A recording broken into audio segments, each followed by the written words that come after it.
Today, let's talk self-love, unworthiness, and trauma, and how trauma can affect your feeling or your belief around whether you're worthy or not, and how it can affect your ability to really love yourself.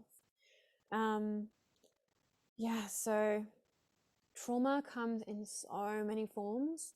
It is so unique and fascinating and powerful and overwhelming. It's a big subject, and they're going to just kind of touch on it today and just share a little bit around kind of shedding some light on what trauma could be for you and how it can affect your ability to love yourself, and how can we move forward and bring more love into our lives.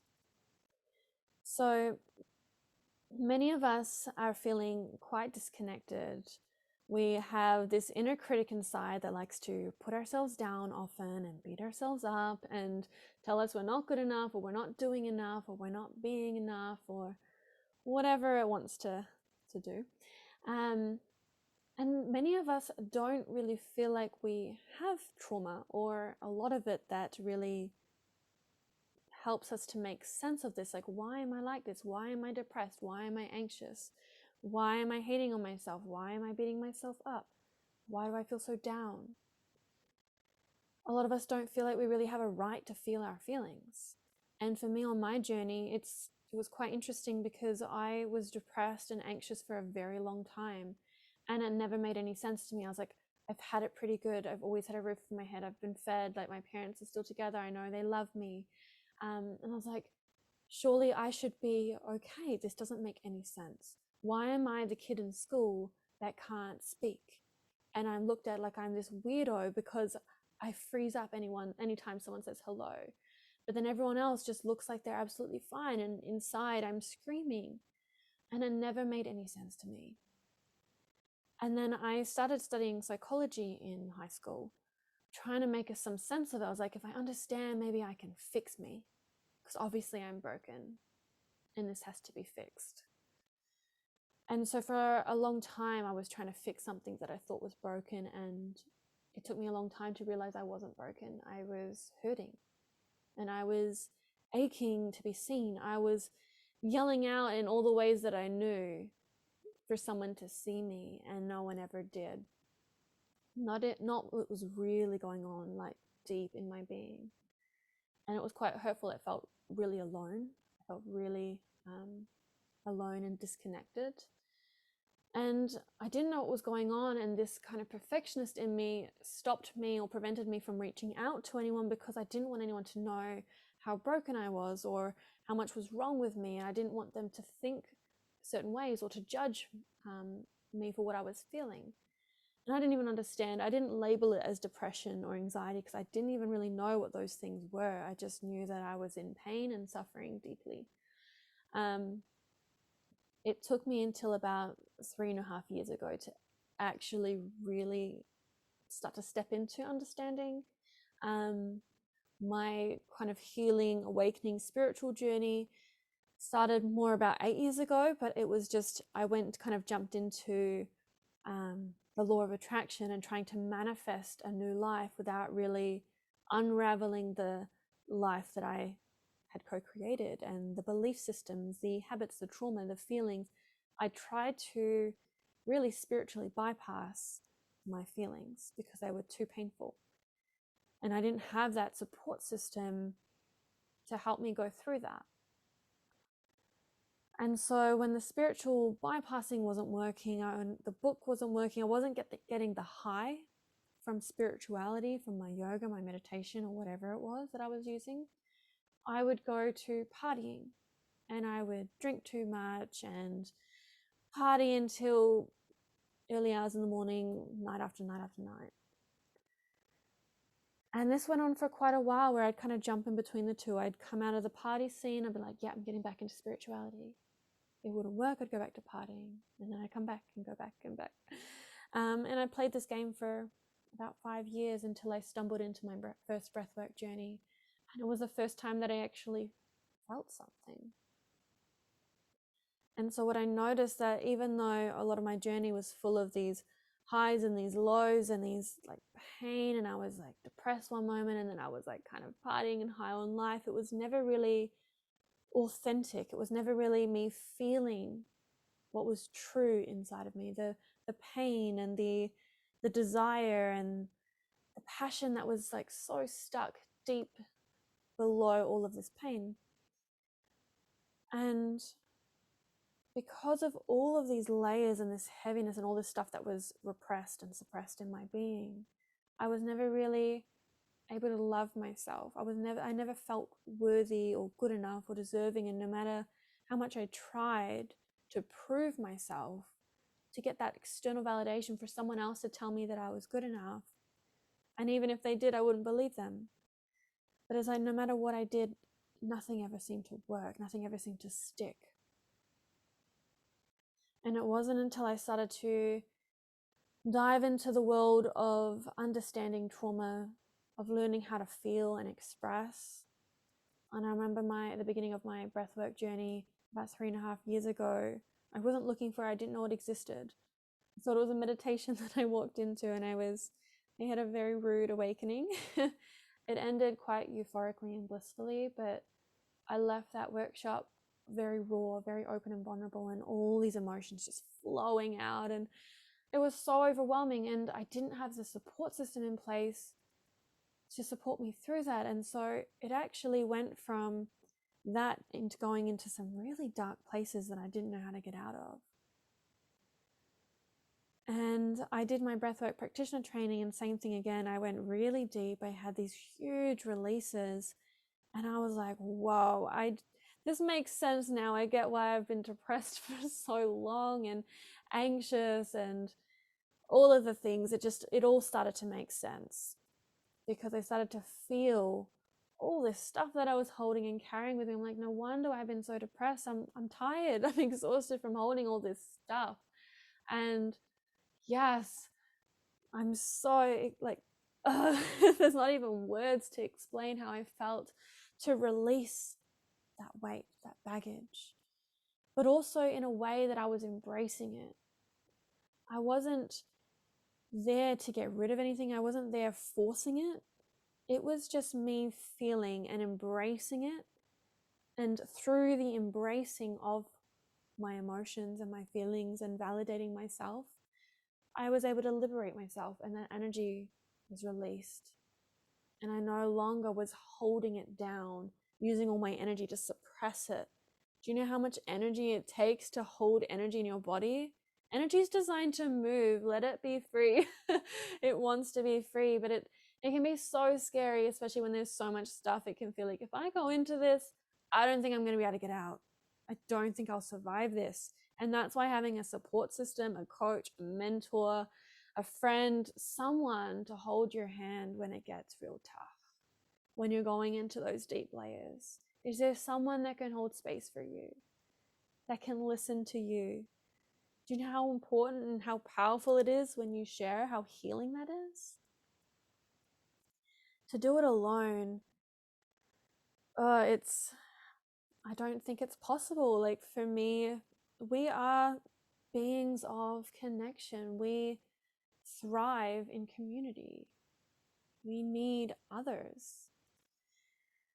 And so when you have that support system, and in that year that I found breathwork, I also found my partner, Liam, and he's been a massive support of that, being able to hold space for me to move through those layers, and to finally have someone that met me when I was really struggling to use my voice, and I barely said a word to him when we first started dating. Like, I just went mute almost.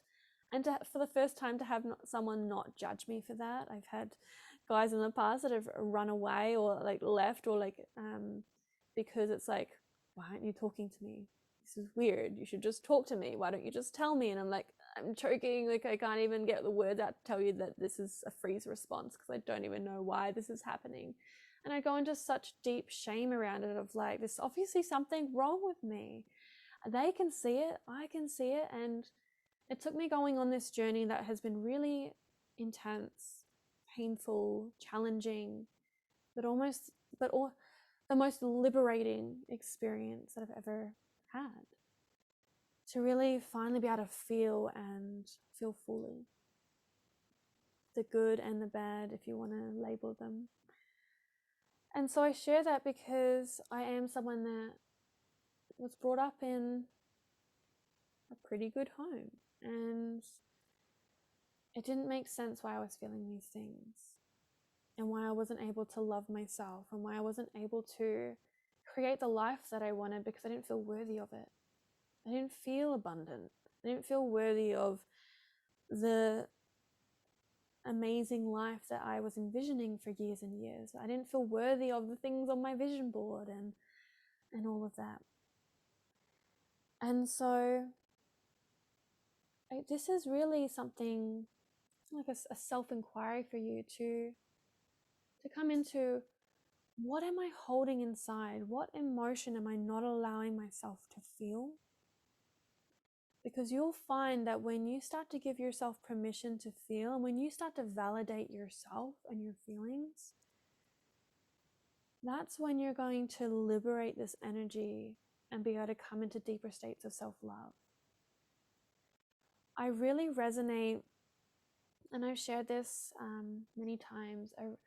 One of my mentors, Gabor Mate, he shares around how trauma is not necessarily what happens to you, the external situation, but what happens inside of you. When something happens that disconnects you from your authenticity, that's trauma. It's what happens inside. It's the disconnection. So what happened to you that caused you to disconnect from yourself? Sometimes it's a big thing, like a big T trauma, something like a car accident or an abuse, a sexual, physical, mental, emotional abuse. Maybe it happened once, maybe it happened consistently. Maybe it's something that was said to you.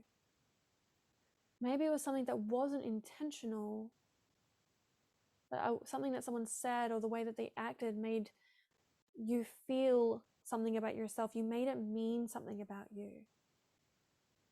So that often with clients, I'll ask them, what did you make this mean about you?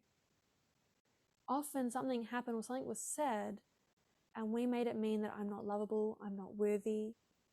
And then from that core wound, we've started to play it out over and over and over again in our subconscious, creating more situations that validate that belief that we're unworthy, unlovable. So we've got to unravel these layers in order to get to that core. I usually talk about an onion. So we're kind of working on that surface layer of this onion, and we're peeling layer by layer, because sometimes we try to dive into the middle of the onion and burst it from the inside out. And that's really overwhelming. It can be really, it can be re-traumatizing. So we want to just take it step by step. We're not here to rush our healing. Let's just take it moment by moment. Let's honor you, and let's have that as our act of self-love, to not force this process, not try and control everything and push ourselves. Let's be compassionate in this. So I always talk about shedding those layers, layer by layer, giving yourself permission to feel, knowing that if you're feeling something, you have a right to feel it. You're feeling it for a reason. It's not just there just because. It's not there just because maybe you're weak or whatever the story is. It's there to be felt. And if you can feel it fully, it will release. You'll feel lighter. You'll feel more open, more receptive to life. And if you're open and receptive, you'll be able to feel more of that love, and you'll be able to give more to yourself. And when we give to ourselves, when we fill our cup up, we have so much more to give and share because it overflows. We're not giving from an empty cup. Let's just sit with that for a moment.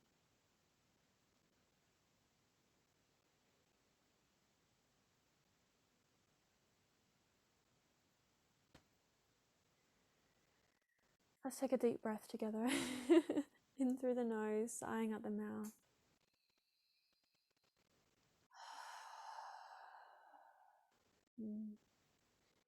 I get really passionate when I start talking about this stuff, so sometimes I can talk really fast, and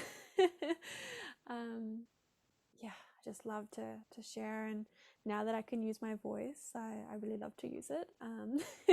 I still experience procrastination at times, and that fear does come up with the anxiety of like, oh, but once I just jump in, I really love to share and to serve.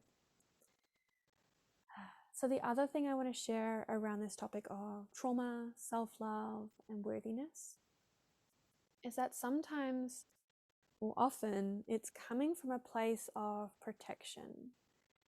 So if you're struggling to receive and you're struggling to feel love and worthiness and good, receive love not only from yourself but others, receive in the way of abundance or insights, or when you're looking for answers, or you're looking like, what's my purpose? What am I meant to do?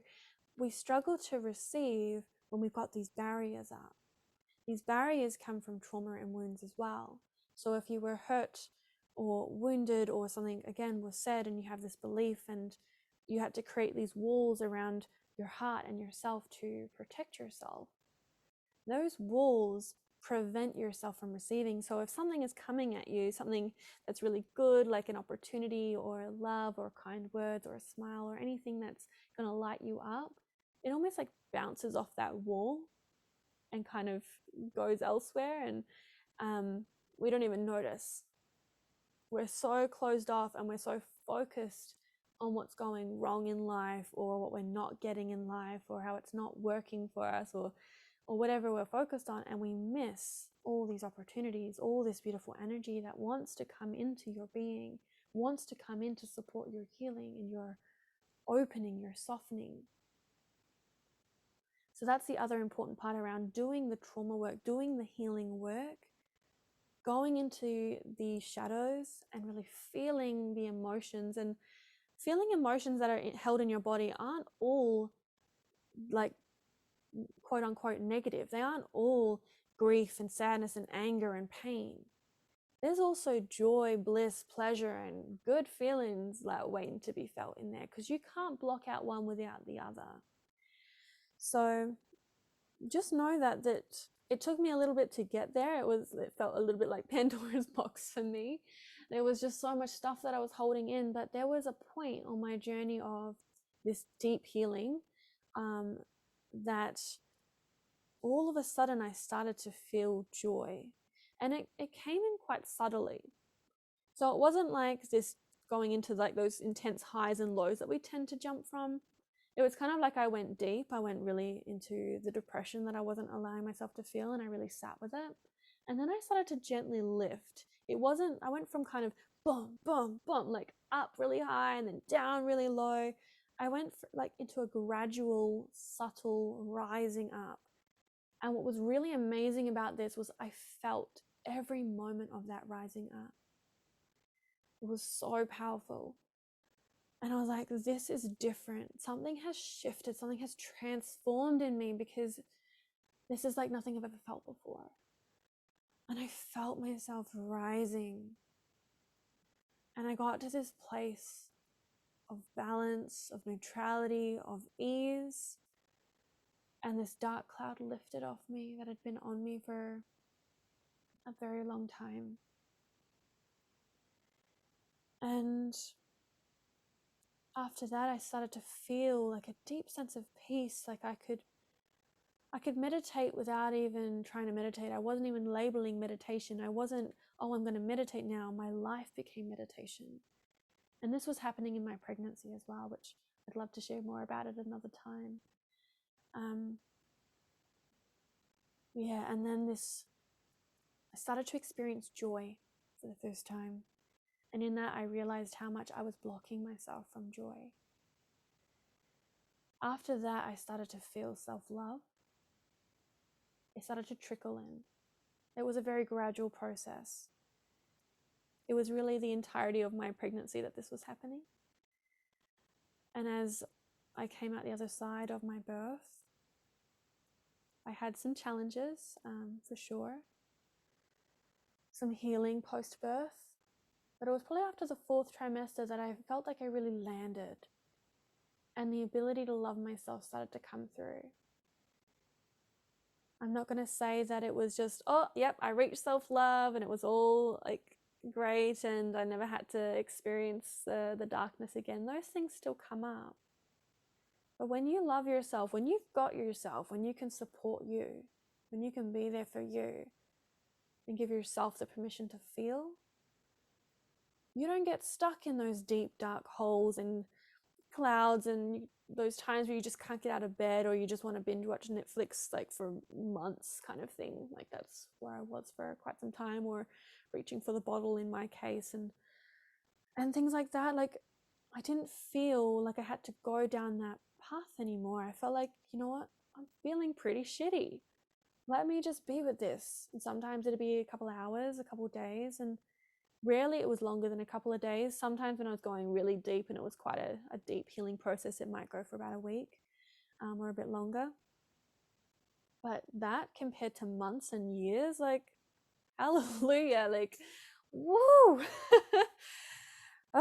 Yeah, it was just liberating.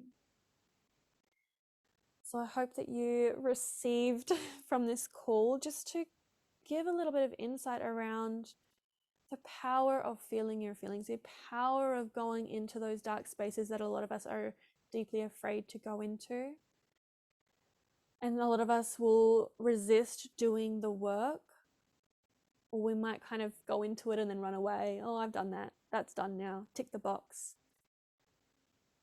In my experience, there's always a deeper layer. But as you go through the journey, when you take it step by step, you build resilience, you build strength. You build the muscle to go that little bit deeper. That's why I say take it layer by layer, step by step. We're in no rush here. When we try to dive too deep, too quick, that's when we tend to run away and we go back to the coping mechanisms. So I want to invite you to come into self-inquiry, come into curiosity about what's being held.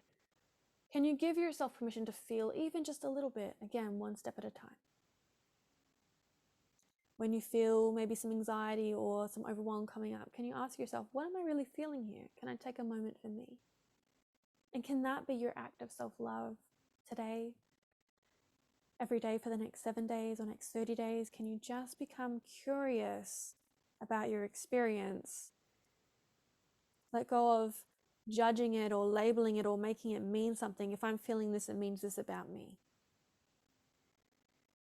If I'm doing this, it means this about me. If I act in this way, it means this about me. When we make it mean something about ourselves, it really disconnects us from who we truly are.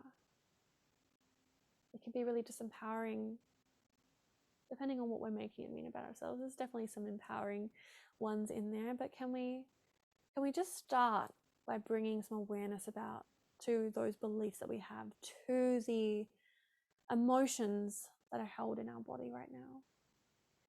And you'll find as you release these layers, as you give that time and presence, that space for yourself, you'll be able to untangle the beliefs that aren't serving you and shift into a new belief that does serve you.